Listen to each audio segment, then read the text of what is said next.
teman-teman, perkenalkan nama saya Adelina Chandra. Saya merupakan peserta KSN perwakilan dari SMP Negeri 1 Manggar, tepatnya berasal dari Pulau Serumpun Sebalai.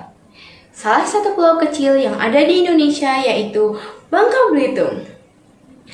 Bangka Belitung memiliki dua pulau utama, yaitu Pulau Bangka dan Pulau Belitung.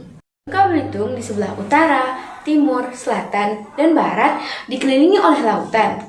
Sehingga pulau kecil ini harus dijaga dengan ditanami hutan mangrove untuk mencegah terjadinya abrasi dan pengikisan air laut ke daratan.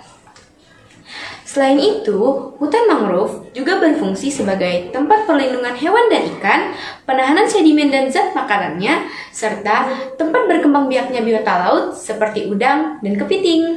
Di Indonesia, setidaknya terdapat 7 jenis hutan mangrove.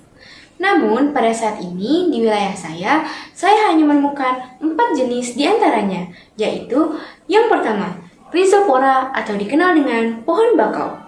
Yang kedua, Soneratia atau dikenal dengan pohon pidada. Yang ketiga, Brugueria, dikenal dengan pohon tanjang. Dan yang keempat yaitu Exoesaria, dikenal dengan pohon buta-buta. Sedangkan, jika dibedakan dari diameternya, di wilayah saya pada saat ini saya hanya menemukan 3 jenis ukuran. Yang pertama, ukuran kurang dari 2 cm disebut dengan semai, ukuran 2-10 cm disebut dengan pancang, dan yang terakhir, ukuran lebih dari 10 cm disebut dengan pohon. Apabila ekosistem mangrove tidak dijaga, maka akan membawa dampak buruk bagi manusia dan lingkungan sekitarnya. Seperti yang saat ini terjadi di daerah tempat tinggal saya. Tanaman bakau atau mangrove mengalami kerusakan yang mengakibatkan terjadinya abrasi dan rusaknya ekosistem laut. Kasus yang baru-baru ini terjadi yaitu nelayan yang akhirnya diganggu buaya ketika sedang melaut. Selain nelayan, ada juga penambang timah yang menjadi korban serangan buaya. Kenapa ya hal ini bisa terjadi? Hal ini terjadi karena banyak hutan mangrove sebagai habitat buaya telah mengalami kerusakan yang sangat parah.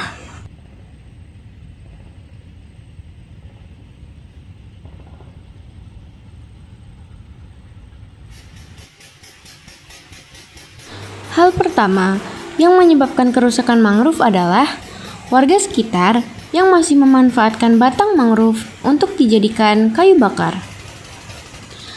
Yang kedua adalah aktivitas nelayan yang pulang dari melaut dan berteduh di hutan mangrove. Hal ini menyebabkan hutan mangrove rusak karena beberapa nelayan membuang sampah sembarangan. Dan yang terakhir, Bangka Belitung sebagai daerah yang memang sudah menggantungkan perekonomian pada timah sejak 300 tahun silam, ditambah dengan harga timah dunia yang saat ini sedang melonjak, membuat banyak masyarakat yang kehilangan mata pencaharian akibat dampak dari wabah corona. Akhirnya, berduyun-duyun merubah haluan menjadi pencari timah.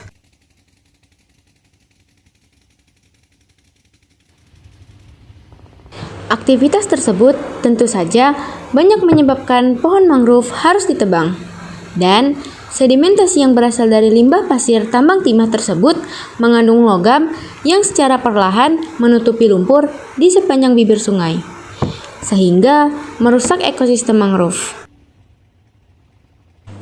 Kami sebagai pemuda dan calon penerus bangsa tentu saja sangat prihatin dengan keadaan pada saat ini.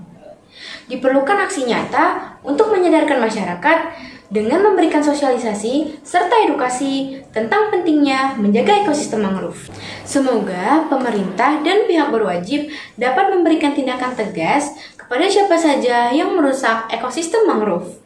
Dan yang terakhir, sebagai negara maritim, mari kita jaga dan lestarikan pancang dan semai, serta melakukan penanaman kembali kepada ekosistem mangrove yang jarang. Sekian video dari saya akhiri. Wassalamualaikum warahmatullahi wabarakatuh.